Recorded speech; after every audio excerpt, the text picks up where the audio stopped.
Hello, and welcome to a special USBC webinar, Everything You Need to Know About the Workplace Breastfeeding Law.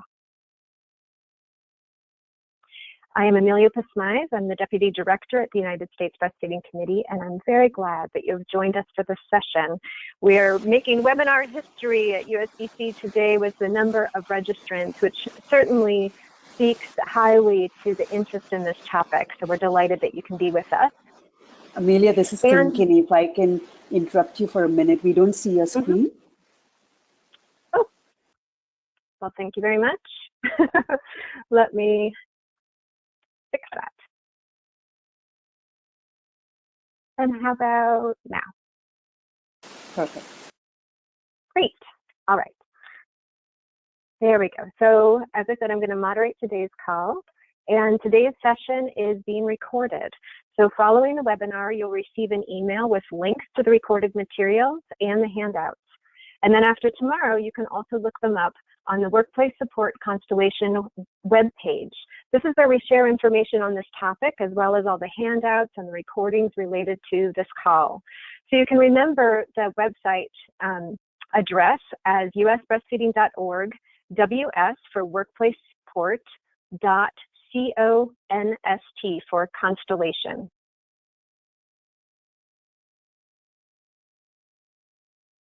For today's session, all participants will be in listen-only mode. We've set 10 to 15 minutes for questions and answers at the end of the presentation, but you can type your questions at any time during the webinar.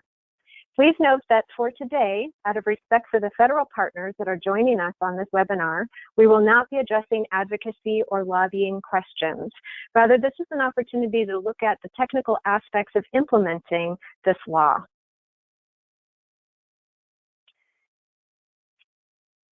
So this is how you submit any question that you have. You go to the control panel on the right of your screen. If you don't see it, it may be because it is minimized. If you click on the orange tab, it will pop back out. If you scroll down below the audio section, you'll see a tab for questions. And when you click on it, it will open up for a box for you to type in. If you have any webinar-related tech problems, you can send an email to office@usbreastfeeding.org, and our staff will do their best to help you. And so today, we're thrilled to have an excellent panel assembled for you. Cheryl Lebedevich is the Workplace Program and Campaign Manager at the U.S. Breastfeeding Committee. Christine Schott is the Senior Advisor of the U.S. Department of Labor Wage and Hour Division, FMLA and Other Labor Standards Branch. Ashley Martin is the Senior Attorney Advisor of the U.S. Equal Employment Opportunity Commission, and Jessica Lee is a staff attorney with the Center for WorkLife Law. And I'm quite sure that the large number of participants in the webinar today is because of the caliber of the panel that we've assembled for you.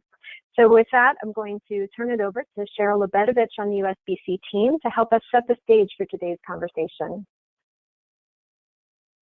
Thanks, Amelia. I'm so excited to be here with you all today, and we're just going to jump in and sort of lay out some of the context for this work. Next slide, please. So we know that more than half of mothers enter or return to the labor force before their children turn 1 year old, with as many as 1 in 4 returning within 2 weeks of giving birth. And we know that many of these families face challenges combining breastfeeding and employment. To maintain milk supply and have adequate milk for her baby while she's away, breastfeeding employees must pump breast milk about as often as her baby usually eats. It's not a outrageous thing to make happen within the workplace, but what we see is that many women continue today to face inflexibility in their work schedules, or maybe they're forced to wait really long stretches between pump sessions. They might be expected to take shorter breaks than they need, or sometimes they might not be allowed to take breaks at all. They may not be provided with a private space to pump milk, or be forced to pump in an unsanitary bathroom, or the provided space might be too far away to be practical. Many moms have no place to store their breast milk that they've worked so hard to pump, and they need to store and keep safe, or they might face fears over job insecurity, simply because they've asked for or used these accommodations. And recent studies have shown that only 40% of breastfeeding employees have access to both break time and a private space to express breast milk at work. Next slide. And all of that has a major impact on breastfeeding rates.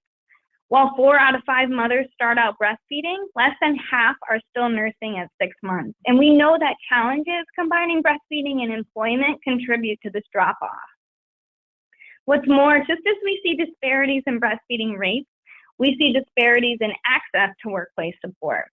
Low-income women are more likely than their higher-income counterparts to return to work early and to have jobs that make it challenging for them to continue breastfeeding. A study of low-income mothers also found that the highest risk of quitting breastfeeding occurred during the first month postpartum, followed by the time period around when women return to work. So together, we want to try to turn those numbers around and make sure that every woman who chooses to breastfeed has the support that she needs to be able to continue and meet her own goals even after she returns to work. Next slide, please. We know that some of the biggest challenges that we see in increasing access to workplace breastfeeding support are first, that most people simply just aren't aware of federal and state requirements as they relate to breastfeeding employees. And then many who are aware have incorrect information or they're confused about what it means for them. Many others simply don't know how to implement support programs or even know where to turn to ask questions or get some support or ideas. So today we're going to work on taking this important step forward to really resolve some of these issues by reviewing the legal landscape as well as the resources that are available to support compliance with state and federal law. And with that, I am very excited to turn this over to Christine Schott from the Wage and Hour Division to talk about FLSA's break time for nursing mothers provision. Take it away, Christine. Thank you so much, Cheryl. I'm so happy to be with you today. So the Fair Labor Standards Act, or the FLSA, establishes minimum wage, overtime pay, record keeping, and child labor standards that affect full-time and part-time workers in the private sector and in federal, state, and local governments. The Wage and Hour Division, the division I work for, of the U.S. Department of Labor, administers and enforces the FLSA with respect to private employment, state and local government employment, and federal employees of the Library of Congress, the Post Office, the Postal Rate Commission, and the Tennessee Valley Authority. But the FLSA is also enforced by the U.S. Office of Personnel Management for employees of the executive branch agencies and by the U.S. Congress for covered employees of the legislative branch.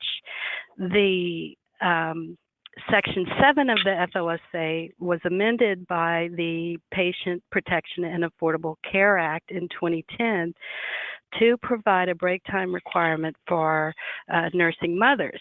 And before I go any further, I do want to say something about the coverage of FLSA to employers outside, employees working outside of the United States.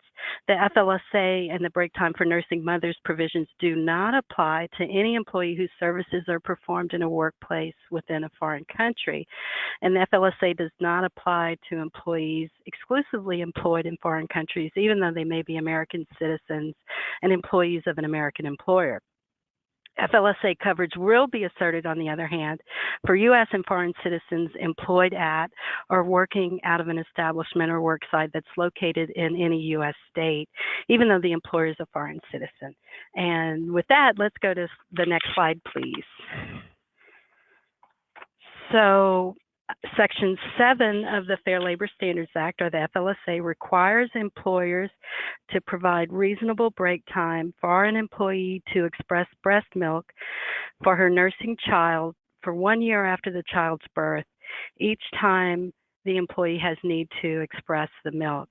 Employers are also required to provide a place other than a bathroom that is shielded from view and free from intrusion from coworkers and the public, which may be used to express breast milk.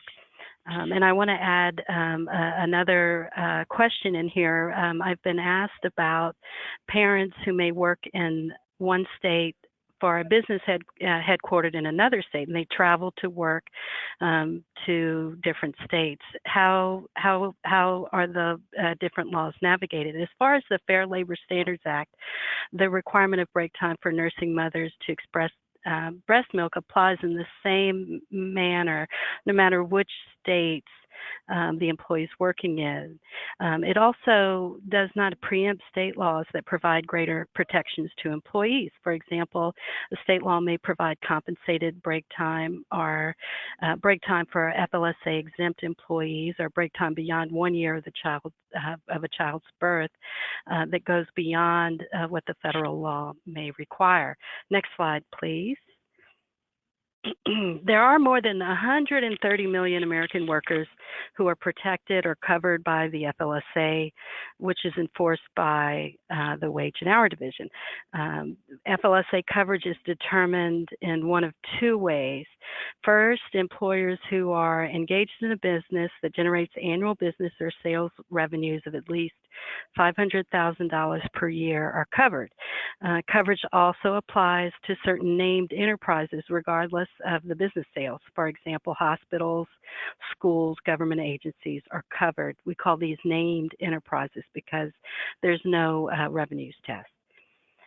Even still, if enterprise coverage, I'm getting some feedback. Hello?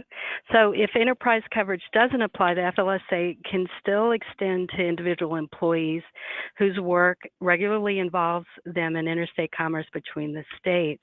So that is, even if you have, if the enterprise isn't covered on an individual basis, employees can be covered by the FLSA if they're directly engaged in commerce or in the production of goods for commerce.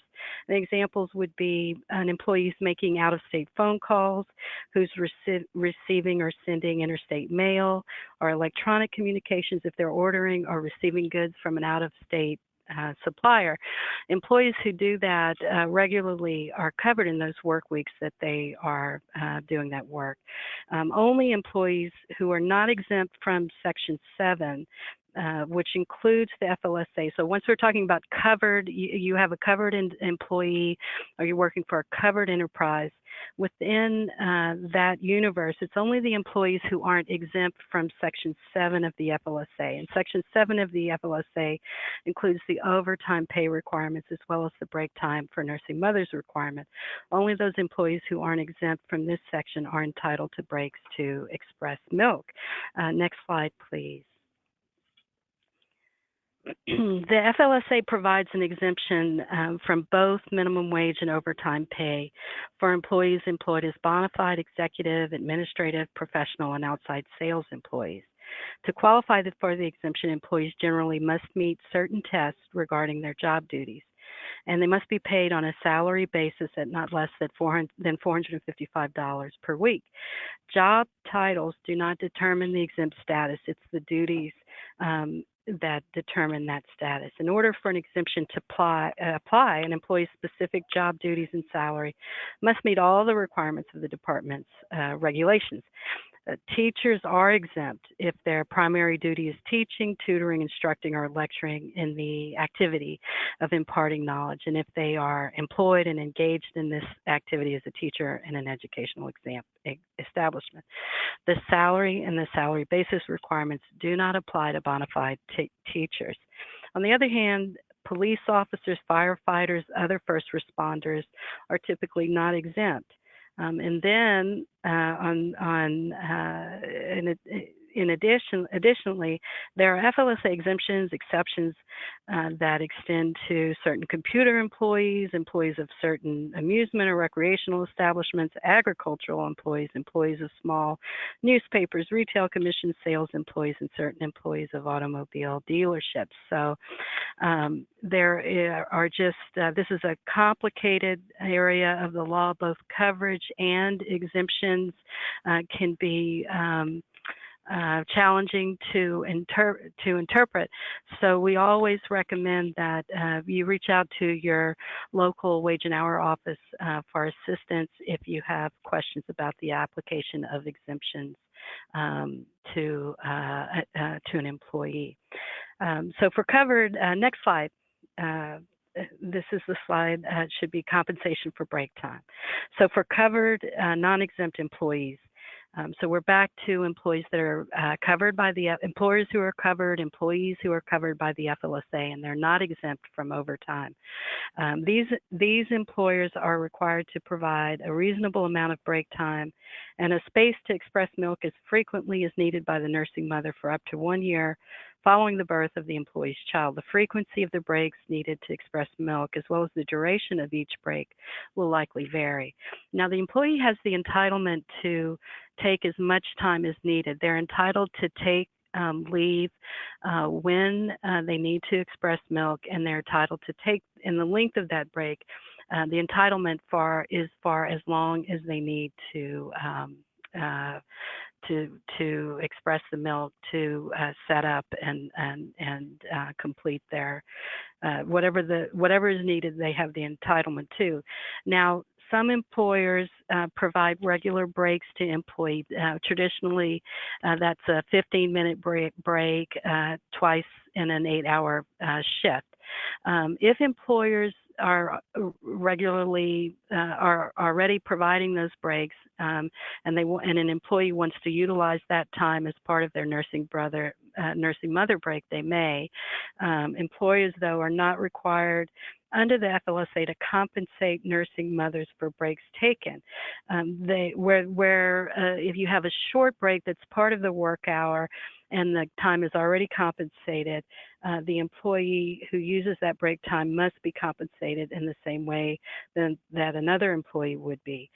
But when you have the break extending, say, beyond a 15 or 20 minute break, then it would not be compensable. In addition, the FLSA's general requirement that the employee must be completely relieved from duty, or else the time must be compensated as work time applies. So this is true under the FLSA, whether we're talking about an employee who's taking a regular 15-minute break or a break as a nursing mother. If you're interrupted during that break time, say to do work while you're taking a break, maybe to answer the phone or do something on your computer or whatever the situation may be, interrupt your break to take care of some business, then that becomes work time, and that would be compensable time under the FLSA. If we can move to the next slide on space requirements. The space provided by the employer can't be a bathroom, and it must be shielded from view and free from intrusion by coworkers or the public. A space temporarily created or converted into a space for expressing milk or made available when needed by the nursing mother is sufficient, provided that the space is shielded from view and free from any intrusion from coworkers and the public. The location provided must be functional as a space for expressing breast milk. If the space is not dedicated to the nursing mother's use, it must be available when needed in order to meet the statutory requirement.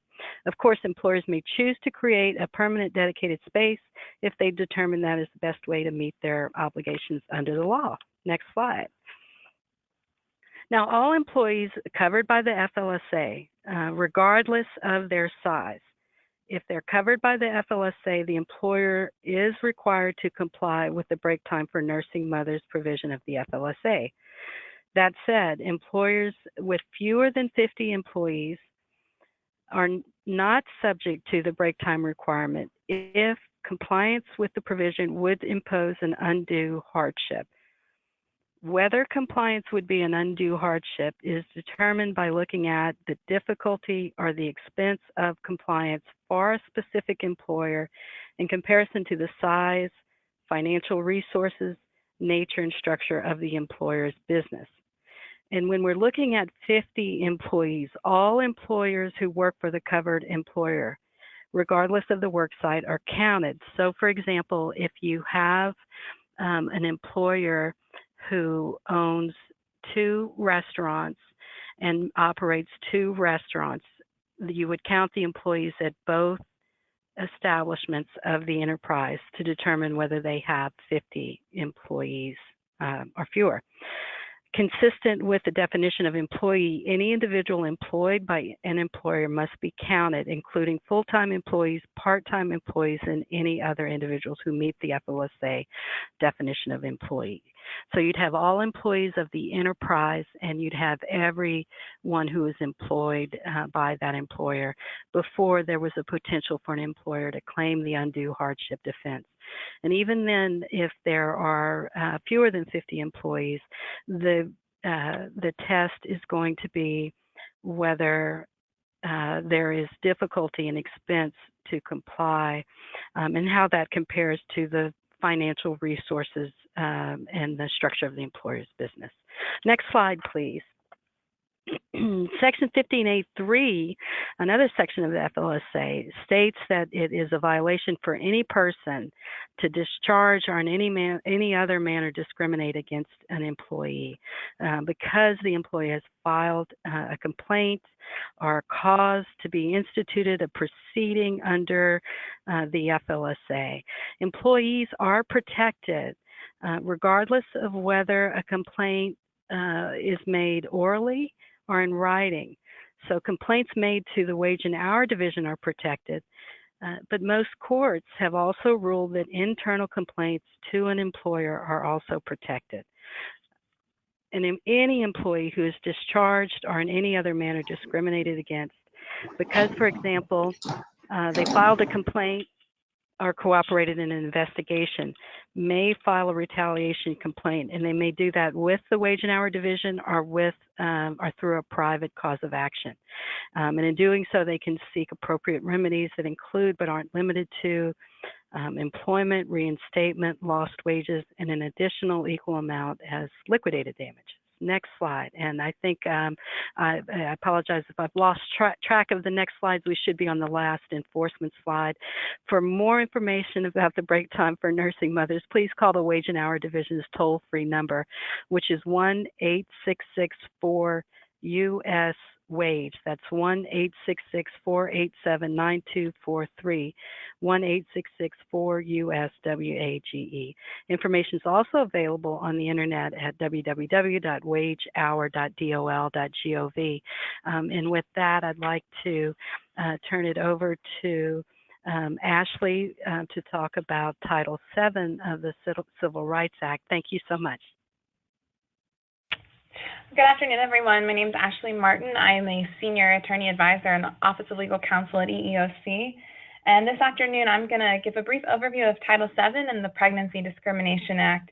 I'll talk briefly about Title VII's protections generally, and more specifically about how these protections extend to lactation. So we can go to the next slide. Just to give you a bit of overview, as the agency responsible for enforcing Title VII, EEOC works to eliminate discrimination based on sex, including discrimination based on pregnancy, through a combination of enforcement, policy, and outreach efforts. I just wanted to highlight for you some statistics on charges that we've received and resolved under Title VII that allege pregnancy discrimination. So you can see on the slide that between fiscal years 2010 and 2016, we received about 26,000 charges alleging pregnancy discrimination. And most recently in this fiscal year 2016, we were able to recover $15.5 million in monetary relief for pregnancy discrimination charges. We can go to the next slide.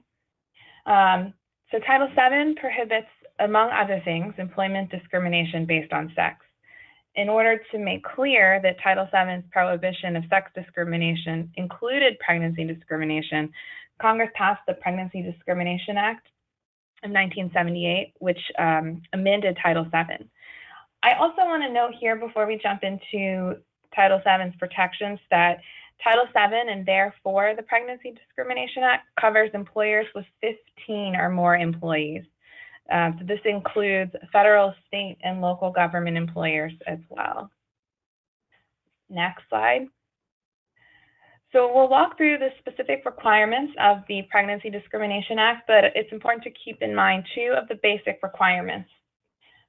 First, The Pregnancy Discrimination Act prohibits employers from discriminating against employees on the basis of pregnancy, childbirth, or pregnancy-related medical conditions.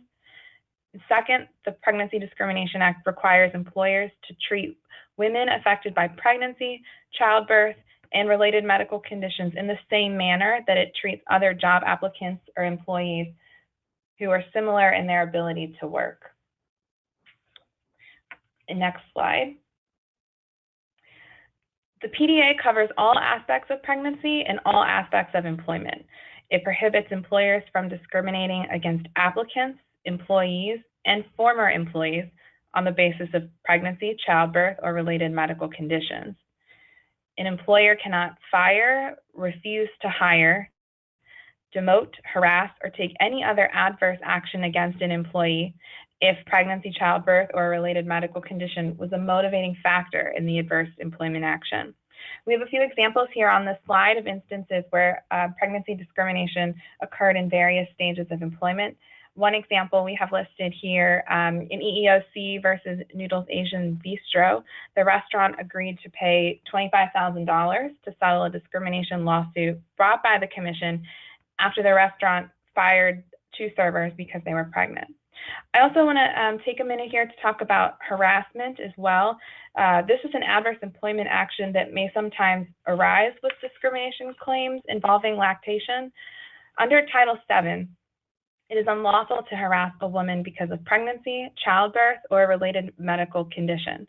Harassment is illegal when it is so frequent or severe that it creates a hostile or offensive environment, or when it results in an adverse employment decision, such as the victim being fired or demoted. Examples of pregnancy-based harassment include unwelcome and offensive jokes or name-calling, intimidation, ridicule, insults, offensive objects, or interference with work performance. Harassment is analyzed on a case-by-case basis, and some relevant factors in determining whether harassment took place and there's a violation of Title VII could include the frequency of the discriminatory conduct, the severity of the conduct, the context in which the conduct occurred. For example, if an employee returns to work and asks for a private room to express breast milk, and then hears her supervisor occasionally complaining to other employees about her need to take lactation breaks, she may hear other employees and her supervisor making offensive remarks or jokes about her taking lactation breaks, and at the same time, her supervisor begins to give her an increased workload so she's unable to meet deadlines. Depending on an analysis of all of the circumstances, a violation of Title VII would be found if the evidence shows that the actions were linked to the employee's pregnancy status. Next slide. Pregnant workers are protected from discrimination based on current pregnancy, past pregnancy, potential or intended pregnancy, childbirth, and pregnancy-related medical conditions. The most familiar form of pregnancy discrimination is discrimination against an applicant or employee based on her current pregnancy. Title VII also protects employees from discrimination based on past pregnancy. For an example, an employer may not fire a woman because of pregnancy during or at the end of her maternity leave. We can go to the next slide. We're going to move on to related medical conditions. So an employer may not discriminate against a woman with a medical condition relating to pregnancy or childbirth and must treat her the same as others who are similar in their ability or inability to work. We have a list here for you of examples of related medical conditions. And among those, as you can see, lactation is a pregnancy-related medical condition. Next slide.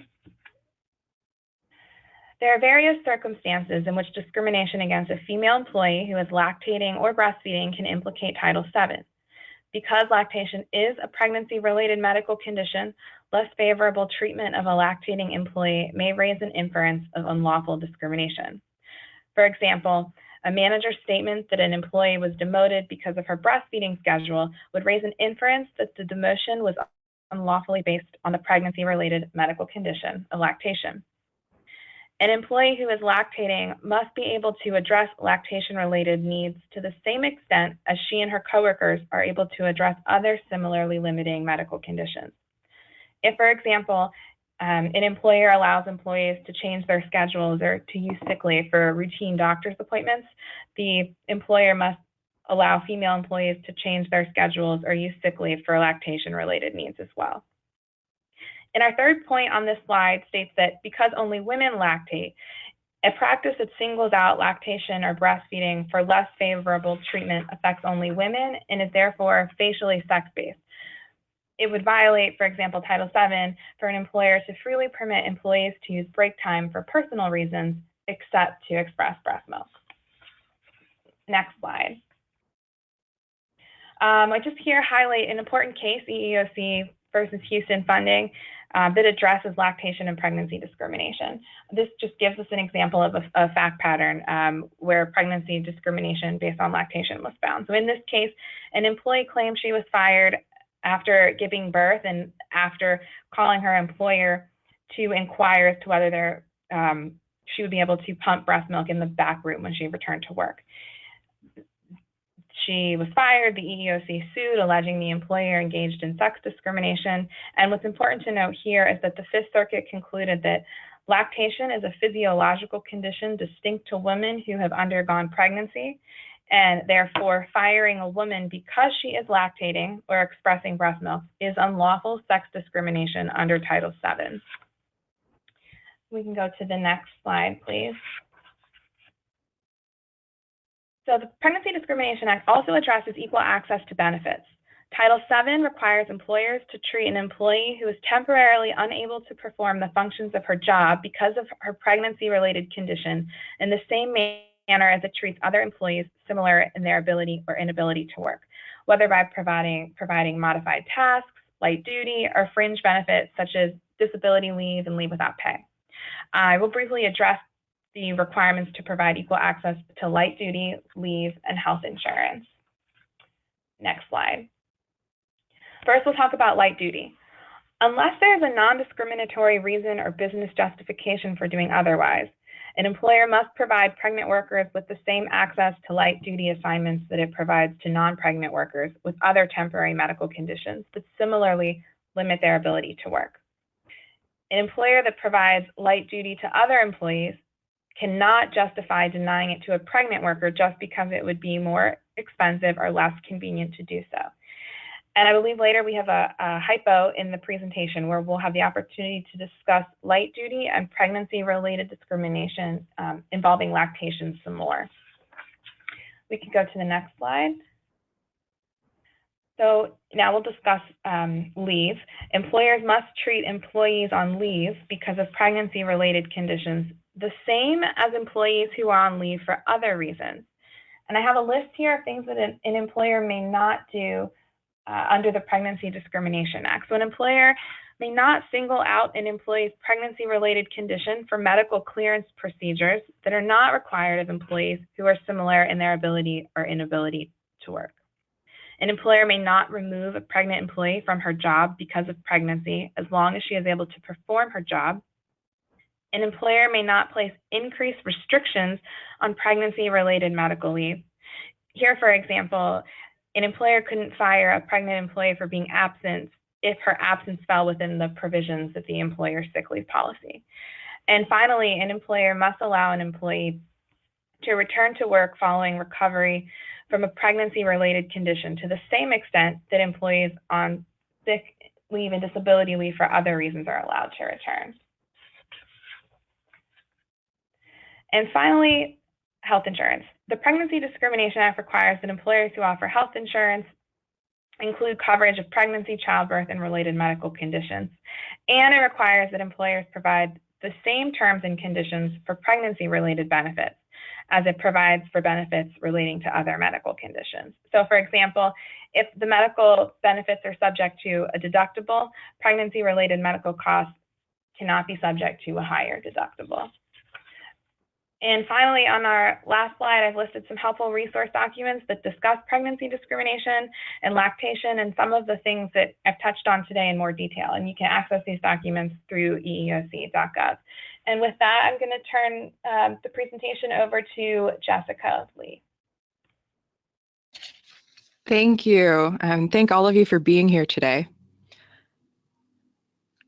get the slides up. So as staff attorney at the Center for WorkLife Law, I counsel parents, their advocates, and their employers nationwide on workplace rights.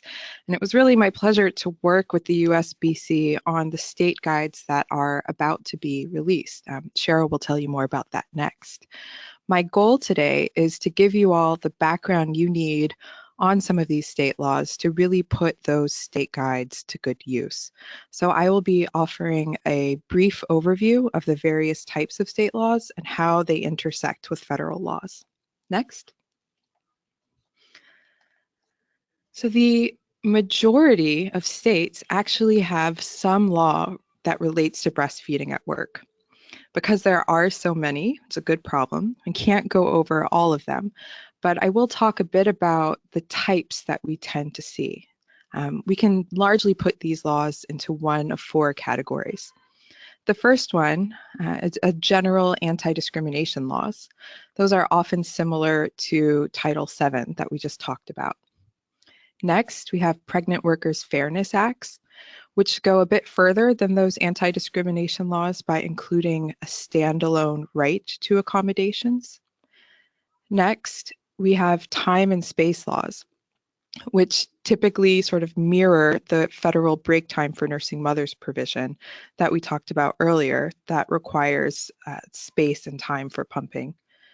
And then finally, we also have some state laws that address certain groups. So these may be a city law provision, or it could be a law that protects only public workers. There are many states that say state employees have certain protections for their workplace pumping, but not other private employees. Next. First, let's talk about general non-discrimination laws. These typically say that sex discrimination is prohibited and lactating women must be treated the same as others similar in their inability to work. You can't single out breastfeeding mothers for less favorable treatment. So the bottom line of that is that breastfeeding employees should have the same ability to address their lactation-related needs, such as through schedule changes, break time, or accommodations, that coworkers have to address their other needs. This is very similar to what Christine just spoke about in the federal context. So if we already have some of this protection with Title VII, why are the state laws prohibiting discrimination helpful? We already have this. Well, it's very important to look for some of these general non-discrimination laws in the state context because sometimes they do have different coverage. Now, although we don't like to advertise this widely, Title VII only applies to employees with 15 or more, only applies to employers with 15 or more employees. Many state laws don't have that same sort of small business exemption. The other reason why these state non-discrimination provisions are important is because they offer another opportunity for enforcement. Often states will have their own enforcement bodies that the employee may prefer using, and that may be able to get involved and provide them assistance on a local level. Next, we have Pregnant Workers Fairness Acts, which require accommodation and offer non-discrimination protection specifically for pregnancy and related conditions. These go beyond do not discriminate provision and specifically require reasonable accommodations be provided for pregnancy and related conditions. Now, that would be really helpful in a place where it is hard to say that breastfeeding employees are being treated worse than other workers.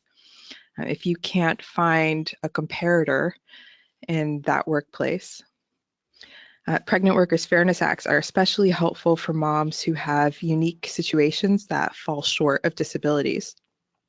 For example, if a breastfeeding mother needs to be reassigned to a different workstation in a place where that usually doesn't happen, where that's not possible, or if she needs electricity in a place without it, the Pregnant Workers Fairness Act may more easily address the situation than a specific law that just merely states you must be given a private place to pump. And it's also easier for employers to understand at times than the general anti-discrimination laws are. Next. So a few things to keep in mind about the General Non-Discrimination and Pregnant Workers Fairness Act state laws. Some of the older ones actually don't explicitly include lactation. So if you look up the law, you're not going to see a reference to breastfeeding in there. Now, this is changing. A lot of the new laws do specifically address lactation, but in the meanwhile, you should do your research so that you find out exactly what the law says and how it's been interpreted. The first stop for understanding those sorts of nuances are the state guides that are currently being released. And I'm also developing guides for legal advocates who are digging into the nitty-gritty of those details. And of course, both myself and the USBC are happy to assist in understanding the laws. Here's an example of where you might encounter this. So laws we may have written off before are now becoming useful. You might live in a state where before there was a decision that said, surprisingly enough, lactation is not a sex-related condition. Many courts had previously not considered lactation to be pregnancy-related. And that sounds laughable, but the case that Christine just mentioned that changed this was, I think, only about 3 or 4 years ago. So we're seeing a very big shift in how these non-discrimination laws are being interpreted. Now that we have more clear law and guidance related to Title VII, folks are finally accepting that lactation discrimination is sex discrimination. But you might see old materials and old views from the time when that wasn't as well accepted. Some state laws are more clear than others, even with these Pregnant Workers Fairness Acts. So for example, Nevada passed a law actually this year, and it explicitly includes lactation as a pregnancy-related condition that must be given reasonable accommodations. New Jersey, on the other hand, just 3 years ago in 2014, put in place a law that has no mention of lactation, but it does, of course, cover women affected by pregnancy and medical conditions related to pregnancy and recovery from childbirth. So I would make the argument that that includes lactation. But if you're only looking at the law and not using these resources that are available to you to help you interpret the law, you might be missing that. So again, I hope you'll use us as much as you can. Next slide. The other great type of state laws that we have are what I call time and space laws. These provide time for expressing milk and require a private, sanitary, usually non-bathroom location for doing so. There are a number of states that have these, in addition, of course, to the federal law in the FLSA. Now, again, why is it important that we have these state laws when there are also the federal laws? Well, one of the first reasons is, again, that small business conundrum. Although there is no blanket exemption for small businesses in the federal provision, some small employers unfortunately think that they are excluded, and that can create another barrier for advocates. And others may genuinely have an undue hardship. But some states don't have those loopholes. They don't make it an option for folks to opt out if they have this hardship. So you would definitely want to be looking for that. And next, again, enforcement. You will have another enforcement option if you look at these state laws. Another thing, again, be on the lookout for how is it enforced and how can you respond to challenges interpreting the law itself. Again, I'd like to encourage folks to look at these state guides. We have some guidance and links to more resources. And then again, if there is no state precedent, if it hasn't been used before in your state, you can often look to the federal laws to offer some guidance on how to interpret some of these provisions. Next. So which law do you use? The real answer to this is as many as you can. As mentioned earlier, the federal laws do not preempt state law. Just because you have a federal protection and a state protection doesn't necessarily mean you have to choose one over the other. You can look at what is the best in your situation, but no federal law preempts the state law on this grounds. So if a worker meets the requirements of the law, it applies. And the best way, what I encourage advocates to do is really go through these steps. So first, determine what laws apply. So look at whether the worker is at a covered employer, whether she's eligible for overtime, for example, and therefore might be protected by the break time for nursing mothers provision. And then you need to ask not only what applies, but what fits the mother's needs. Maybe the issue is that she doesn't have enough time to pump. You may be in a state that has a specific time and space law that only gives 30 minutes for breaks. In that case, maybe you should look to the break time provision, which requires breaks be given as needed.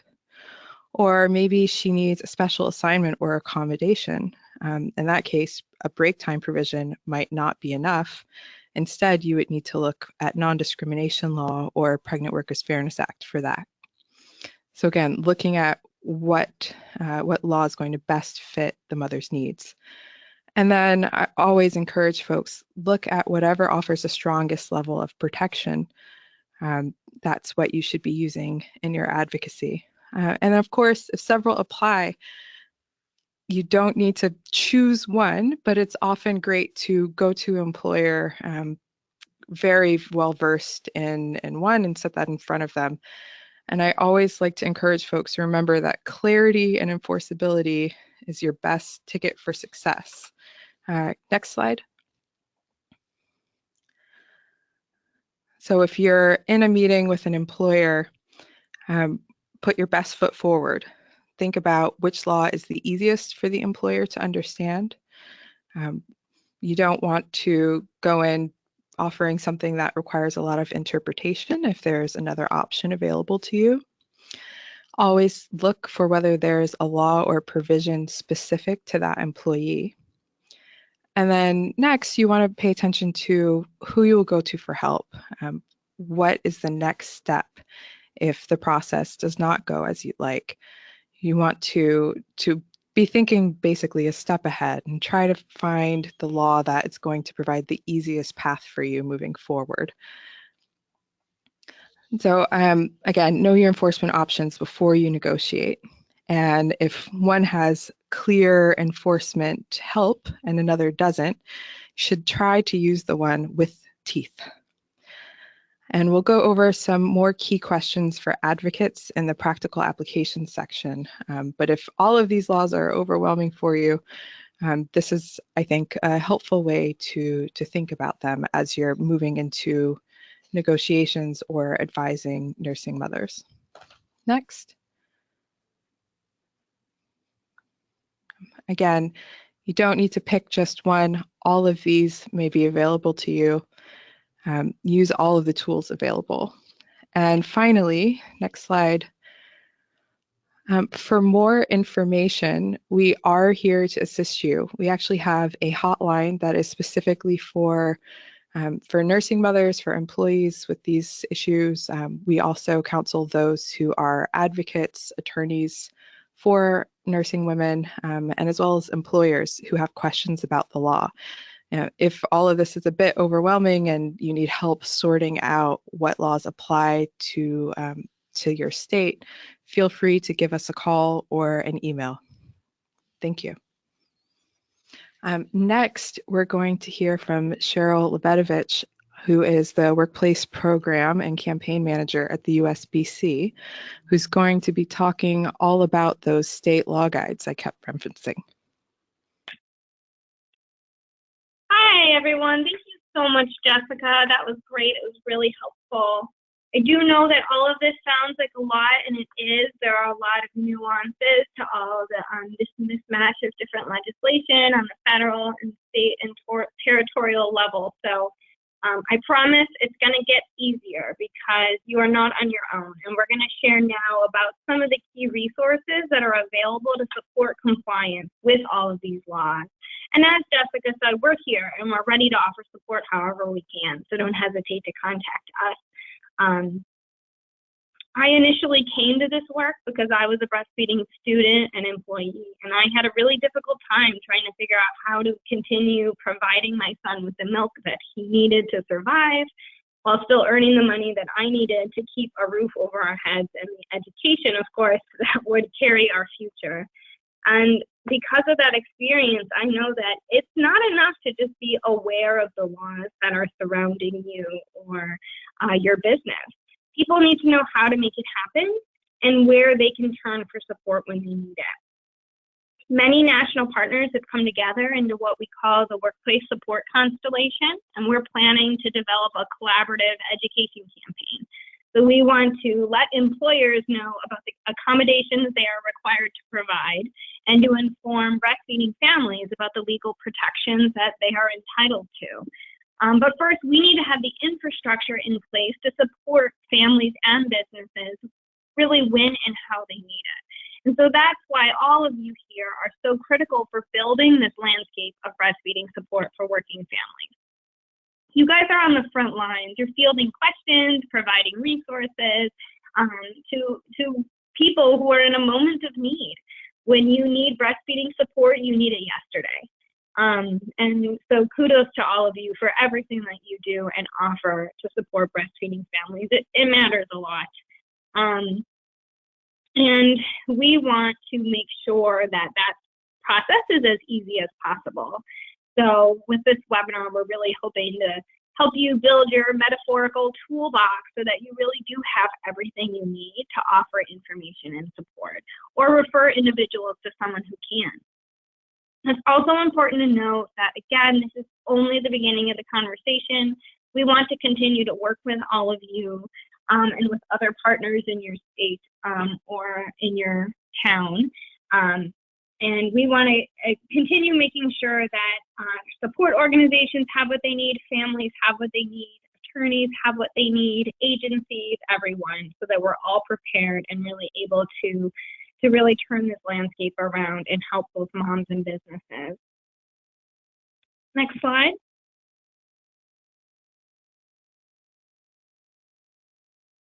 So the first tool I'm going to introduce to you is one that I am so excited about, because today's webinar, as Jessica said, this is its big debut.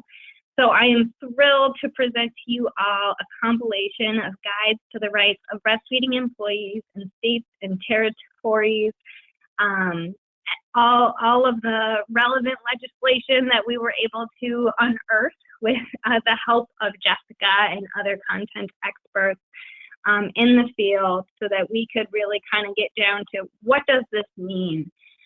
These guides are the result of just a massive collaborative effort over several years. So we wanted to analyze the intersection of federal and state and territorial workplace breastfeeding law, which, as you heard, is not easy. So in order to do this, it's been a long process, and we hope it was worth it.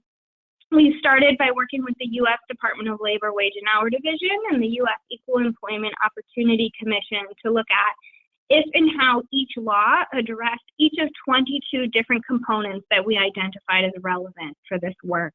So this ranges from eligibility, who's covered by the law, to what are the space requirements, what are the time requirements, what resources are available in that state. And then we also worked to develop a template document that was used to guide the same process for those state and territorial laws. So we had the federal information squared away, and then needed to go and make sure that we could go through the same really detailed process to look at those state legislation. So we worked with state breastfeeding coalitions and other content experts to identify how each state law addresses those same 22 components. And then we worked with the agency charged with enforcement of each law to review that analysis and make sure it was accurate and comprehensive, make sure we hadn't missed anything or misinterpreted anything. It's important to note that some state laws don't have an enforcing agency. and the Center for WorkLife Law was such an amazing partner with reviewing that content for us. But all of that process together, the resulting document is a guide to the rights of breastfeeding employees for each state with relevant legislation. And these live within the USBC's online guide, What You Need to Know About the Break Time for Nursing Mothers Law. And they're included in the section titled, What If Your State Already Has a Law? And you can see the link to those resources here. This project was funded through a cooperative agreement with the CDC, and I really believe it's going to go a long way towards supporting compliance with federal and state law. By bringing these guides together with existing resources, I think we can help resolve issues long before a formal complaint is filed, and it's reaching the DOL or the EEOC. And most importantly, that it's dealt with before a family's breastfeeding relationship is compromised. The guides really shoot to make it easy to assess which laws apply in your state, which employees are covered, what do they require, who enforces the law, and how do you contact them, what resources are available. All of that is included here. I will say that the majority of the guides have been published, but there are several that are still in production. So these web links are going to stay the same, but you'll see as you revisit that we'll continue to roll these out in the coming weeks. Next slide, please. So one of the next resources I wanted to lift up is really about the practical application. So once you know what laws apply, the next step is to figure out how do you actually implement the supports that are needed. Luckily, workplace breastfeeding support isn't hard. The basics that you need are pretty simple. It's things that we accommodate in other areas like restroom breaks, things like that. We have this unbelievable resource from the Office on Women's Health. They host this resource. It's called Supporting Nursing Moms at Work, Employer Solutions. And it features examples of simple, cost-effective, time and space solutions from real employers all across the country and in every industry. It's really easy to search. It has tons of photos and videos, which are especially great. So this is a really good place that you can send folks who aren't sure how to accommodate an employee, or an employee who wants to go into a discussion with her boss having an idea and some suggestions about how to make this work. Workplace changes can be challenging, and we often find that employers resist providing accommodations just simply because they can't picture how that would look. So with this resource, you can really see how other businesses have made this possible. Even workspaces that seem like they wouldn't, it wouldn't be impossible at all. So the website even shows farm workers and bus drivers and paramedics, and the creative ways that they've really figured out how to combine breastfeeding and employment in a way that works for both the employee as well as that business. The resource also includes a sample workplace policy. This is something that a lot of employers come to the USBC asking for, and we love to direct them there. It has recommendations about how many spaces a large employer might consider given how many employees they have in a given building. That's a big question we receive. I definitely encourage you to check out that chart. Lots and lots of other information, so this is a really good one. If you go to the next slide, this is just a screenshot from the webpage, and you can see how easy it is to search by industry or by the type of solution you're looking for. Next slide. So another really useful resource actually comes from Pregnant at Work, which is an initiative of Jessica's organization, the Center for WorkLife Law. They host a website that has tons of information in it, and it's divided by who the audience is. So there's healthcare professionals, employers, families, attorneys, everyone. There's something for everybody there. And one of the really great things that I wanted to point out is that since some employers ask for a doctor's note verifying that an accommodation is needed, the center developed this guide for doctors on writing a note for their patients to give their employers. So healthcare providers can go to this link and download a sample workplace accommodation note, and really they just need to plug in the patient's name and a few details, and it's ready to go. So this is a great one to share and pass on. Next slide, please. The next item for your toolbox is the business case for breastfeeding. This was developed by the U.S. Department of Health and Human Services, and it really just looks at what are the benefits for employers. And what we know is that employers who offer workplace lactation support experience a very significant return on investment. Research shows that employees who receive workplace breastfeeding support are more productive and more loyal. They miss work less often. They have fewer healthcare needs, and they stay in their jobs longer. So there really is a lot in it for the employer. We often find that the information including in the business case can sort of give that extra nudge of encouragement to an employer who might otherwise be hesitating. Next slide, please.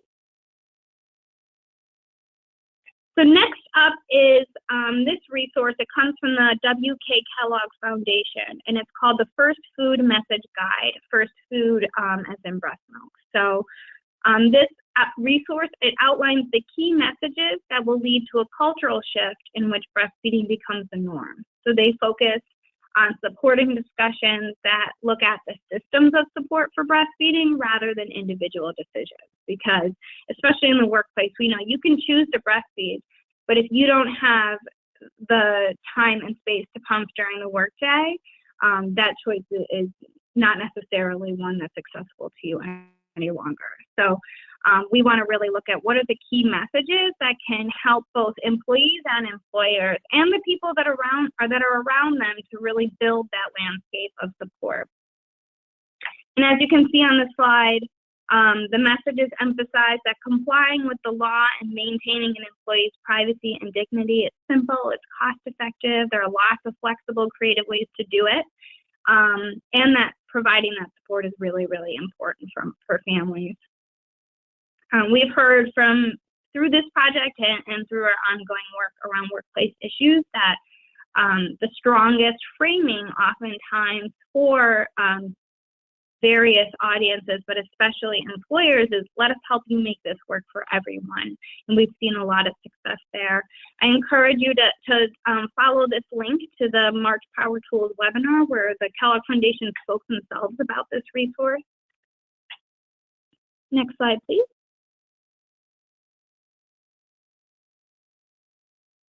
And even with all of this information at your fingertips, there are still going to be questions that you can't answer or support services that you aren't able to provide. So don't worry, there are lots of organizations out there that can help and that want to help. This is really what they're, one of the focuses of their work.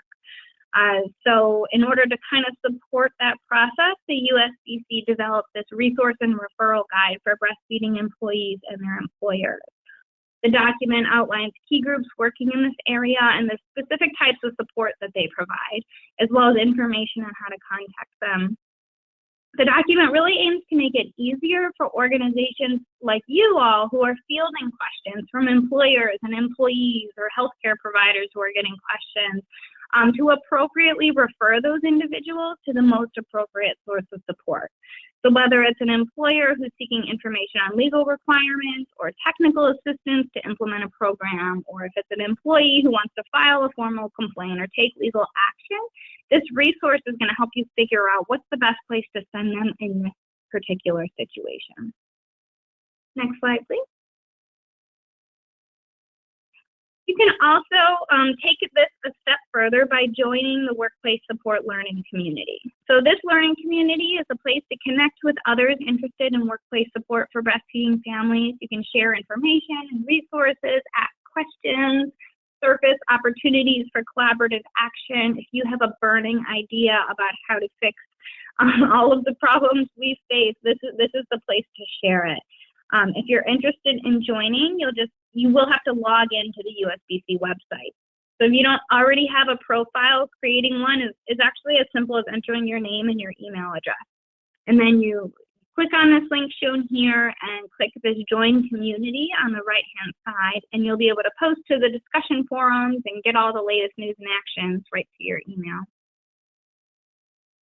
And with that, I am thrilled to pass the baton back to Jessica. She's going to walk us through some of the common scenarios that we seem to come across, that we hear from employers and employees most often, and kind of walk you through what are the steps, what would you do about that, and what are the questions you need to ask. Great, thank you. So I know we're short on time, so I am going to try to move through these as quickly as possible so we can still get to some questions, but hopefully this will help address some of those early. Let's go ahead to the next slide.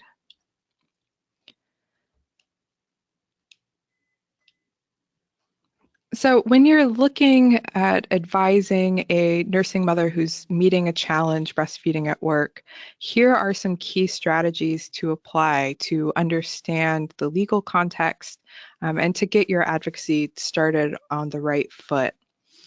First, you want to always determine what laws apply. The key questions to ask are, is the employee eligible for overtime protections? Remember, that links to the Fair Labor Standards Act and the break time for nursing mothers provision. You want to look at how many employees the employer has, because there are some exemptions. And then, of course, look at what state the mother is in and are there applicable state laws. Then you're going to want to understand the employee's needs and the employer's needs. So does she need time and space, or is it something more? For example, has she had any breastfeeding complications? Or are there special work conditions that threaten lactation? For example, if she's exposed to toxics or radiation, that would be a very different circumstance than a mother who simply needs some break time during her workday. Next, you want to ask what seems to be the employer's barrier to providing what the mother needs. Are there others that have had similar conditions accommodated? And does the employer seem to know the law, or are they just ignorant of it? And then for those of you who are advocates, one of the big roles you can play is to help identify key points of contact that will be useful in your negotiations. So you want to find out who is ultimately responsible for making the change. Sometimes we have issues in a workplace where there's an immediate supervisor, there's a boss, there's human resources. And so you can actually help the mother sort of map out who is the decision maker, which may help make the process a lot smoother. You also want to know who's a potential ally or resource, either inside or outside of the workplace. Of course, we have some fabulous folks on the webinar today who are great resources outside of the workplace. And then again, what resources are available for more help. So let's get into our first scenario. You can just keep the slides moving. Great. So scenario 1, Sharon requests break time in a location to pump breast milk. Her boss informs her that she can only use her regular 30-minute lunch break and that they just don't have any spare rooms that they can use for a private lactation room. Sharon's boss suggests she use the building down the street or the staff lounge. Sharon needs to pump at least twice during the workday. And I've heard many stories like this where the mother ends up uncomfortably pumping in her car over lunch break, maybe finding others to cover for her taking an unauthorized pump break. And of course, Sharon knows she won't be able to keep this up for long and wants to know her options. So how would you respond? Next slide.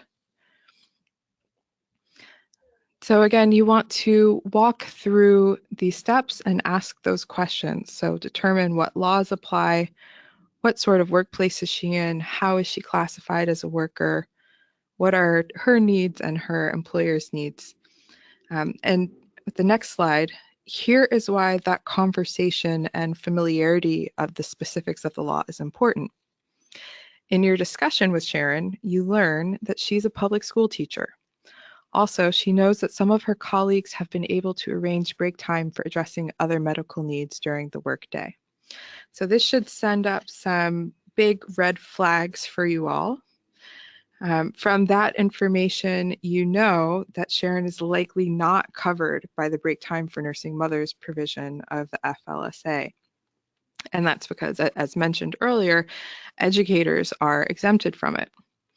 So instead, Title VII may be a good fit. She might have a good claim under that law, especially as, if others in a similar situation were able to get accommodations, a breastfeeding mother in that similar situation should be able to get them as well. That's also an important aspect of that second bullet point, understanding the employee and employer's needs. If other teachers receive accommodations, we also just, not as a legal principle, but a practical one, know that it's probably possible for Sharon to as well. And the concern might be a misunderstanding or a lack of creativity in finding a space that could fit that need. And when you identify key points of contact here, we would see human resources as a good point of contact. Other teachers, you can be asking them about what sort of accommodations they had. And for educators, your Title IX coordinator. Education is covered under a provision called Title IX, which prohibits sex discrimination in federally funded educational institutions. Every institution has to have a Title IX coordinator. That might be another great resource for you. So in this situation, there are lots of options available to you, and I would definitely turn to that guide that Cheryl mentioned recently about breastfeeding solutions at the workplace to help the school's principal identify a good spot that she could use. Do other folks have any other suggestions for this scenario? If not, let's move on to scenario 2. Keep going.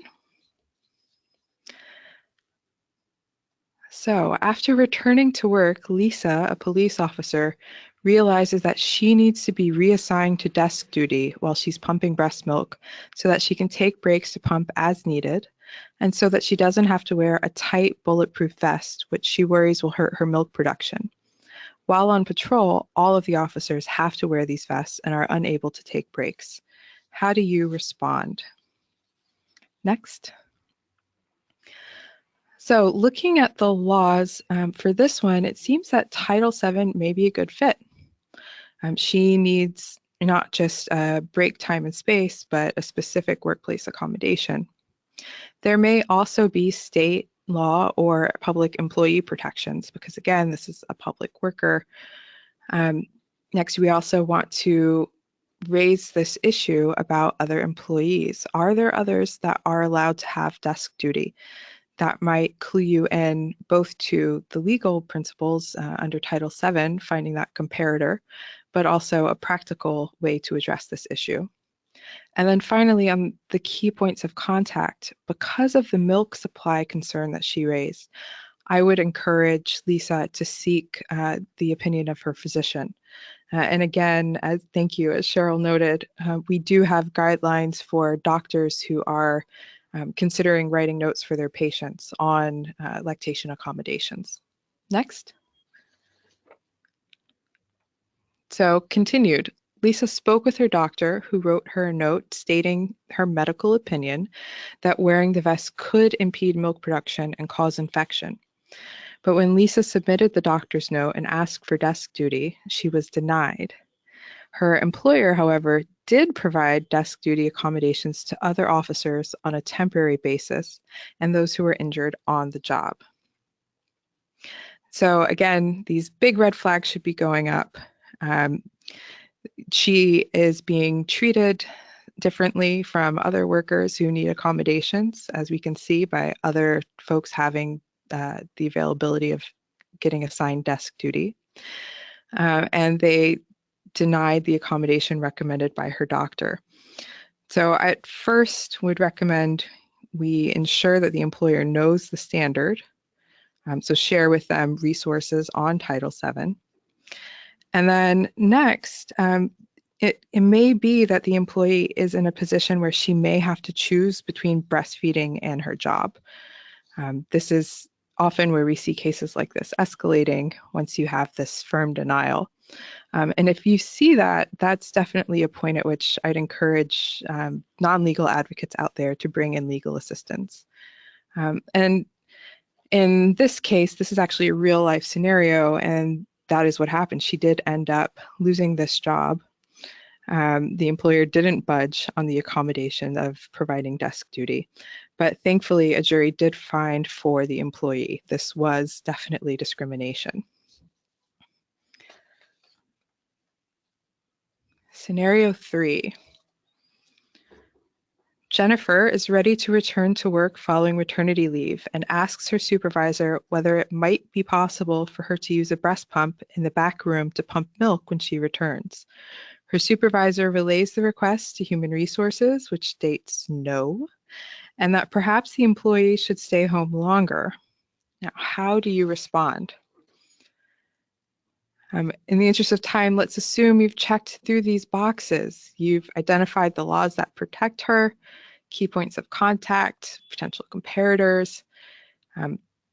You've informed the employee of her rights and the employer and documented what's happening. Next slide.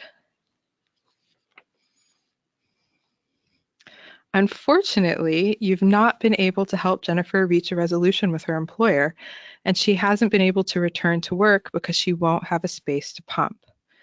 Human Resources contacted Jennifer and informed her that her spot had been filled. How do you respond? This is another circumstance where I definitely encourage folks to ask for help. You can assist Jennifer in finding legal or enforcement assistance for this problem, which could violate a number of those laws, right? So if she's eligible for protections under the FLSA, this has been a denial of break time and space. And then it's also very likely that she was treated differently from other workers who have medical needs in the workplace. So there are lots of options here, but considering she has already lost her job, it's very important to get that legal assistance or enforcement assistance as soon as you can. In light of that, how has your advocacy helped? Well, I'm always talking with lay folks to remind them it's still useful because having you by their side is going to give them the speed they need in getting assistance from an enforcement agency or legal help. You've helped provide documentation of what was happening, identified potential comparators and allies. So that is a big leg up for any woman who is about to go and file a complaint on these issues.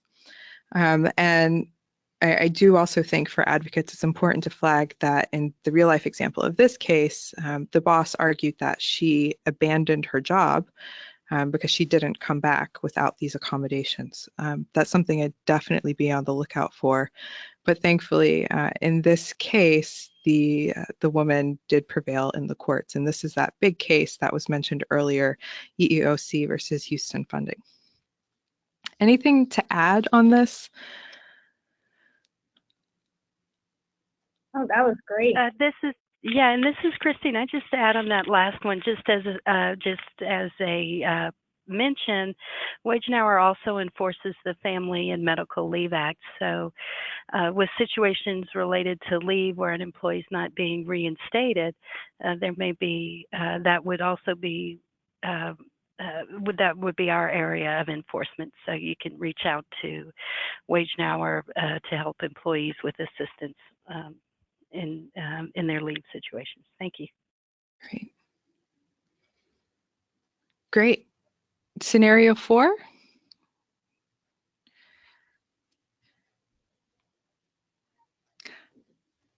Alana works at a small clothing shop on Main Street. When she returned to work, she asked her boss where she could pump, but Alana's boss told her that he couldn't afford to make a lactation room.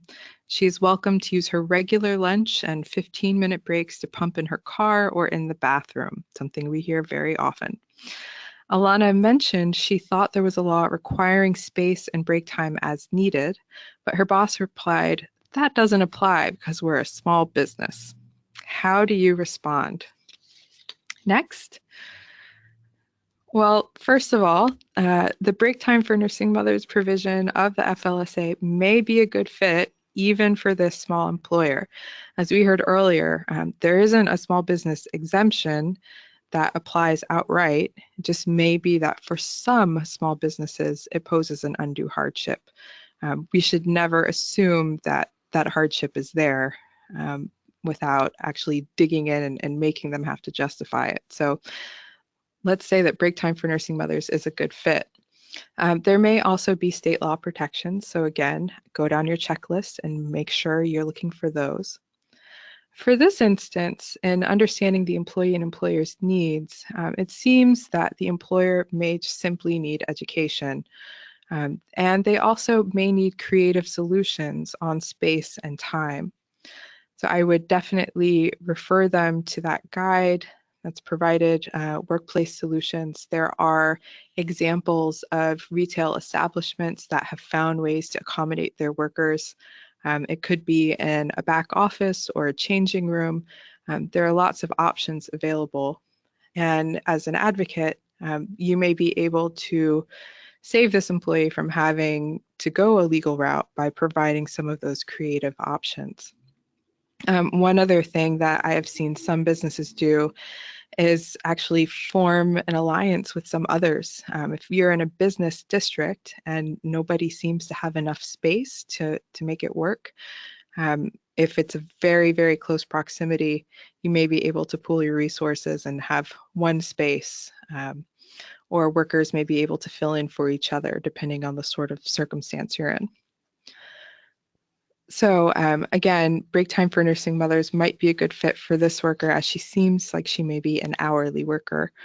Anything else on this example? Okay, then now it's time for questions. Great, thank you so much.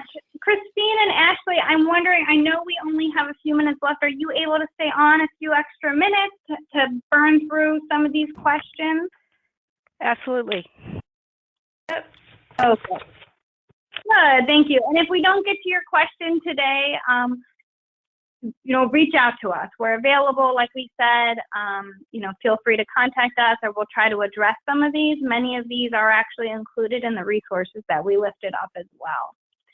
So, Christine, we have several questions that are asking about how the break time for nursing mothers provision applies to teachers. Can you explain that in a little bit more detail for us?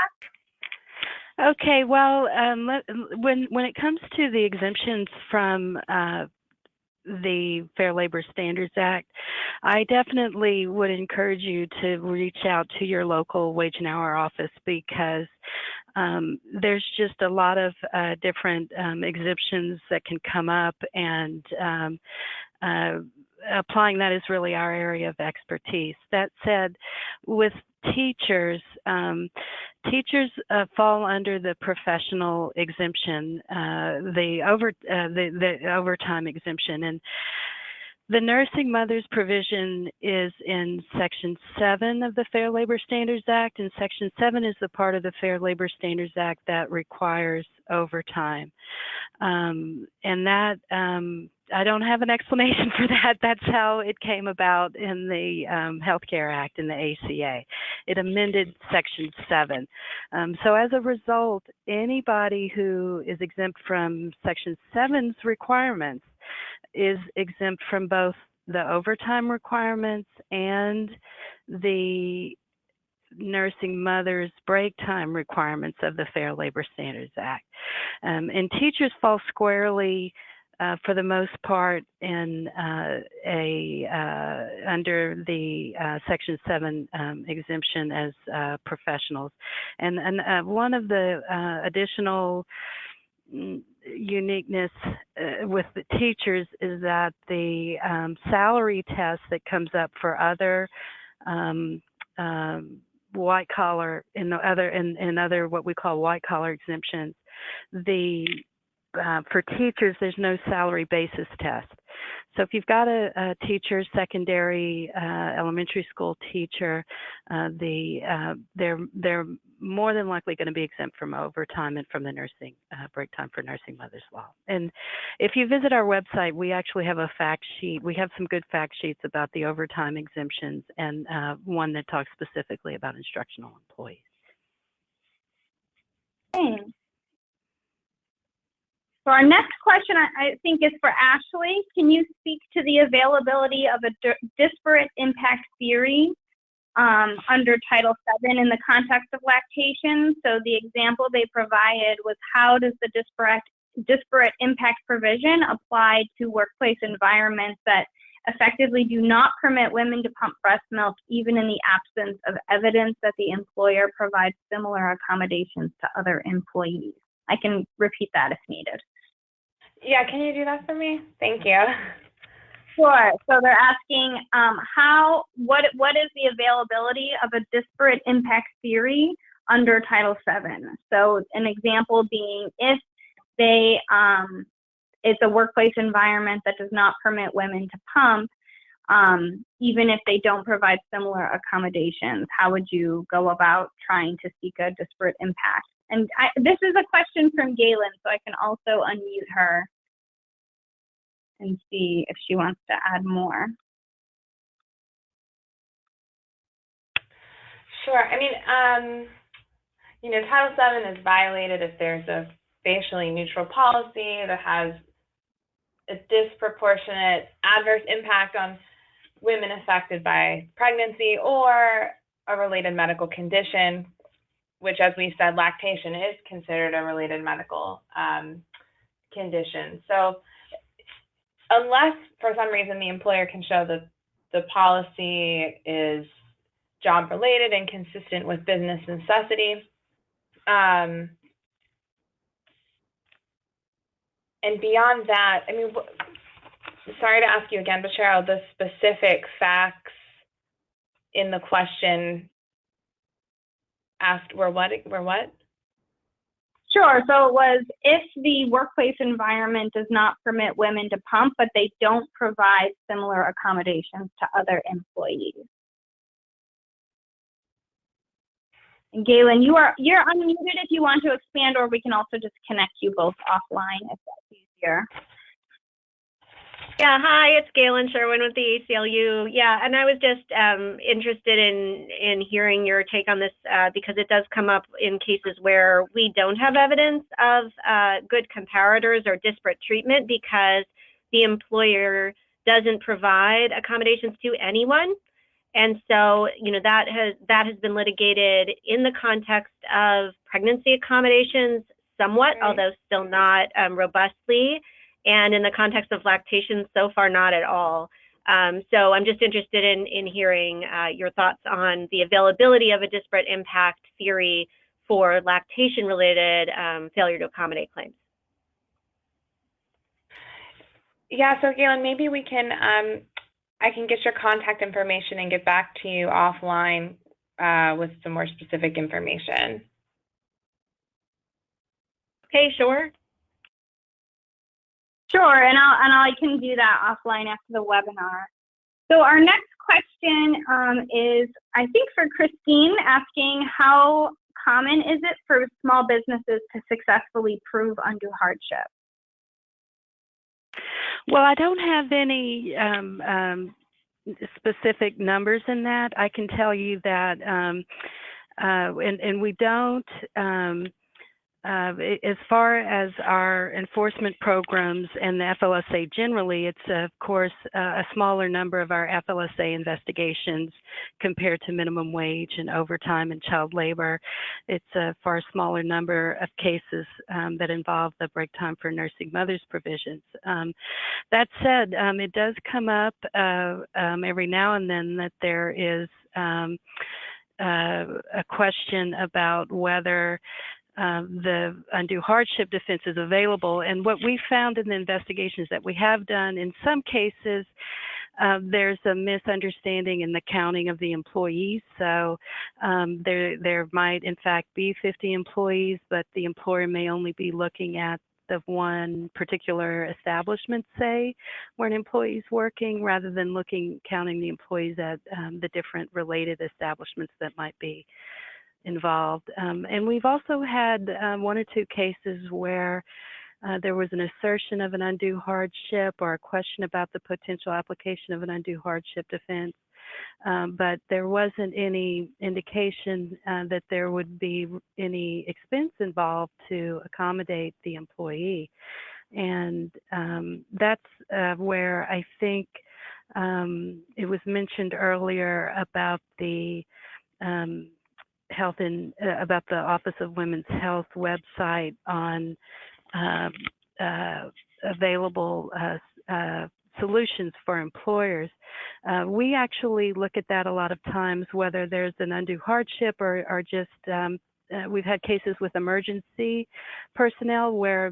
Thanks. Yeah, and we had another question about, in the event that an employer is not complying with the time and space requirements, but there is no retaliation, what would you recommend in that case? So it sounds like you answered that a little bit, but maybe you could provide a little more. Well, if they're not complying with the time and the space, I think it's hard to separate that from where there's a potential retaliation, because at some point, I mean, we would expect in an investigation for an employer to, agree to comply, and if so, what we've seen is where there's not an agreement to comply, oftentimes it does lead to a retaliation component. An employee may be sent home, and so they're losing time on the job. So there may be a retaliation component that evolves out of that. And we would under any FLSA investigation where there's not an agreement to comply with the law, there's a potential that the department could develop the case for litigation on behalf of an employee or employees. Thanks. Our next question is for Ashley, asking how long do PDA violation cases usually take to resolve after a complaint is filed?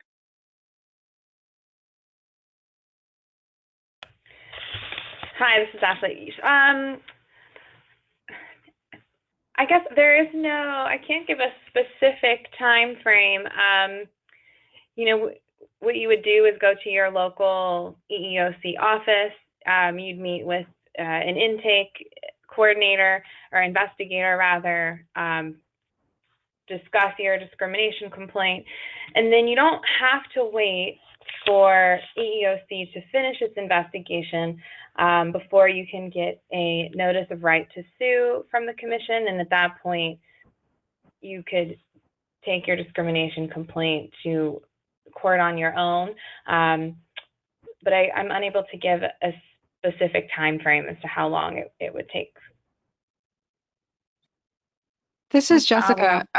For the last two questions, we sort of heard that it might be a little bit harder to file one of these cases. So when it comes to the break time for nursing mothers provision, it's much easier to move one of these cases forward when there has been that retaliation, when it's not just the denial of break and space, but when there's actually been a job loss or wages lost. And then in the PDA instance, it often takes a while to move things through the courts, which is why, as somebody who advises advocates and nursing mothers, I always encourage folks to know their rights, know that you can take it to that level, but if you can, try to inform and educate and negotiate as your first option, rather than thinking that you can rely on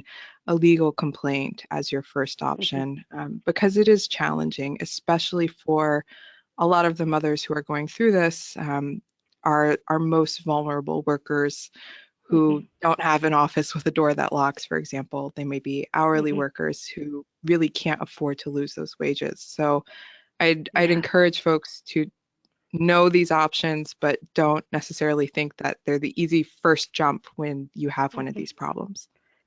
Yeah, and I would just add, oh, I'm sorry, Ashley, go ahead. That's okay. Just quickly, I can't give a specific time frame as to how long it would take, but the investigation has to be completed within 180 days. So it may be done before that time. It may take the full time, but after 60 days of making the complaint, that's when you're able to request the notice of right to sue if you would like to take your case to court and you still haven't received a determination from the EEOC. Right. And this is Christine, and I was just going to add on the retaliation under the FLSA. You have to remember, it's not, a person doesn't have to file a complaint with the Wage and Hour Division to be protected by that, by the anti-retaliation provisions. You could have an employee who, simply by asserting their rights, saying, hey, I need to take a break to pump, and they're consistently told, no, you have to, you've only got 15 minutes, you can use your car, or you have to figure out a place to go, but we're not going to do that. That can potentially be a retaliation, because a person is, if the person is asserting their rights, they're asking about their rights, and they're having some kind of discipline, some kind of negative treatment, there's a potential there that the person we would look at that as retaliation. And we're going to investigate that the same way we would minimum wage, overtime, child labor. So there would not, we would not file suit to resolve it. We could potentially resolve it administratively through an investigation. And we also at Wage and Hour have standards for timeliness of the investigation. And with all break time for nursing mothers cases, we do our best to prioritize them just because of the urgency. And the urgency in this case, it's not about the money impact, but the physical impact on a woman who's not able to pump when it's needed. Thank you. That's so great to know you prioritize these. And we just have two more questions. So the first one is, can an employer require a breastfeeding employee to clock in and out for her break time, but not have that requirement for other employees? Yeah, I'll take that one. That sounds like a break time question. I think the answer is going to be if they can require them to clock out. Now, it may be because the break time may be different from an employee. If you have ordinarily a short break is going to be included in the hours, so an employer wouldn't be clocking out. You wouldn't be clocking out the 15 minutes because you're going to be paid for that time. But if you have an employee that's taking a break of 30 minutes, an employer could ask you to clock out the way an employer might have employees clock out for an extended meal break, 30 minutes or an hour where the employee is relieved from duty.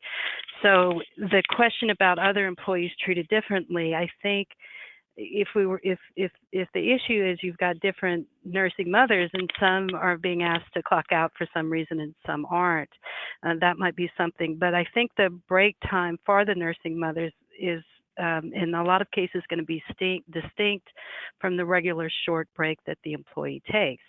Now, if the employee is only on a break for 10, 15 minutes, and that does fall within the regular 15 minutes that the employee would otherwise have, then whether they clock out for it or not, that's potentially compensable time.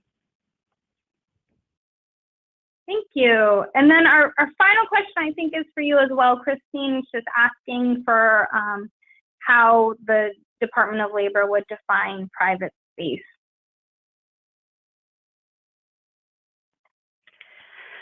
Well, we don't, we're going to, that's kind of a fact-specific question. I'm not sure, I can't give you any kind of, I can't give you any kind of detailed response on that. I think what we look at from the statute is whether the space is free from intrusion, and the extent that we've had cases come up involving the privacy, we have had issues where employees have said they've had to use changing rooms where customers walked in, and so we would definitely question whether that was private. We've had employees who've said they've been asked to use break rooms that other employees came in, and that's we've definitely, there are facts there to indicate that's not private. On the other hand, you might have an employee who's using someone else's office, but if it's marked that it's don't come in or do not disturb, and the employee is able to use that space, and not be interrupted by another worker, we wouldn't say that. I don't think there would be an issue that it wasn't private. But any special circumstances that come up, definitely don't hesitate to reach out to your local wage and hour office, because a lot of times it may just depend on what the particular facts are. A call is confidential, so employees are protected under the FLSA, whatever their whatever their citizenship status is. So definitely don't hesitate to refer someone to talk to us if they just want to ask questions. And also for yourselves, if you're working with employees, please just don't hesitate to reach out to your local wage and hour office on whatever the specific circumstances are that you may have questions about. Thank you. Would you mind sharing that number again? I think that's an amazing resource. Okay, it's 1-866 USWAGE, and let me get that. You can also get the list of wage and hour offices on our website at www.dol.gov, and the number is 1-866-487-9243. Thank you so much. And I know that number is also included in the state guide. That's with right. that, yeah, Christine worked with us for a long time on that process. She's been really wonderful, and we're so grateful for it. Oh, thank you all. You guys are great too. Good. Well, we want to be respectful of your time. You went a whole extra 16 minutes longer, and I'm so grateful for it. If you click to the next slide, Amelia, you're going to see There is a hotline that the Center for Work-Life Law hosts. They are always available and eager to hear your questions and offer you support. And it also has my information on there. Feel free to contact us anytime. If you have any questions, you can also email just the USBC general line at office@usbreastfeeding.org. We'll connect you to whoever needs to be connected. And also, we had a lot of people submitting questions with their stories. These are really, really powerful, so we encourage you to submit those as well. We have a story tool collector at www.usbreastfeeding.org/support-stories, and Sarah also entered that into our chat log. So with that, thank you so much for joining us. We are absolutely thrilled to be able to do this today, and we hope you'll be in touch soon. Thank you.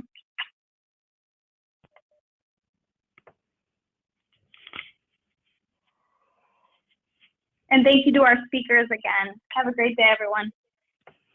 Thank you. Y'all have a nice Thank afternoon. you all. Bye-bye. Keep up the great work.